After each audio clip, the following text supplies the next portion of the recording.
I've been writing a lot about the shadow lately. I've got shadow on the mind, and so I thought it would be fun to do a little 5 things video series, and this is thing number 1.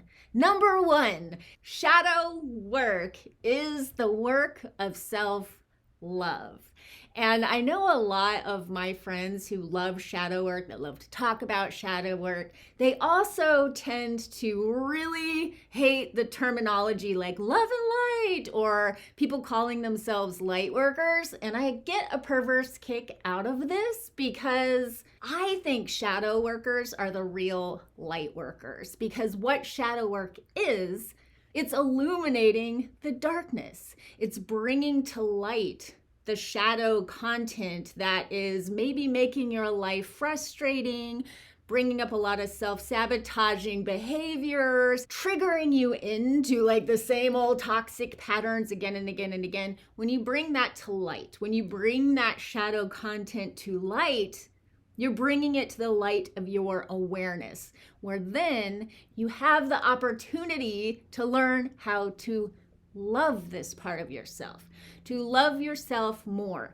because the shadow is you. If you are dealing with some problematic shadow behaviors or patterns, that likely was established when you were a teeny tiny cute little toddler, when you were a little bitty thing. And so it's a very vulnerable part of you. It's the rejected part of you. It's the part of you that needs love. And so that is why I get a kick out of this whole rejection of the love and light stuff, because really what we're doing when we're doing shadow work is we're bringing this stuff to the light of our awareness, and then we are finding a way to, if not love it at first, to accept it and to allow it.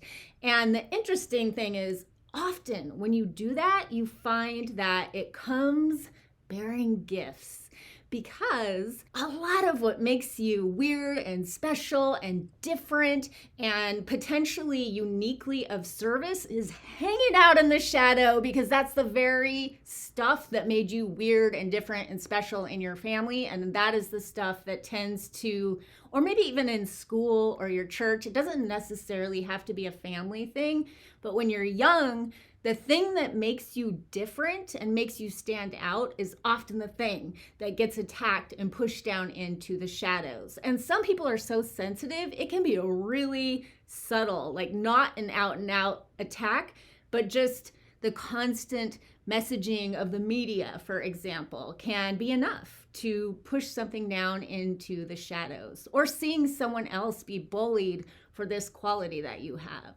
So that is why I call shadow work shadow love.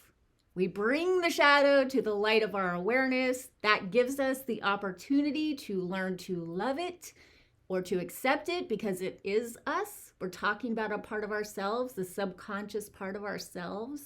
And in that way, we develop a greater sense of self-love, and it makes us more compassionate, not just to ourselves, but to other people. And this is the kind of love that is catching. It's not selfish, it's self-love, loving and accepting you as you are.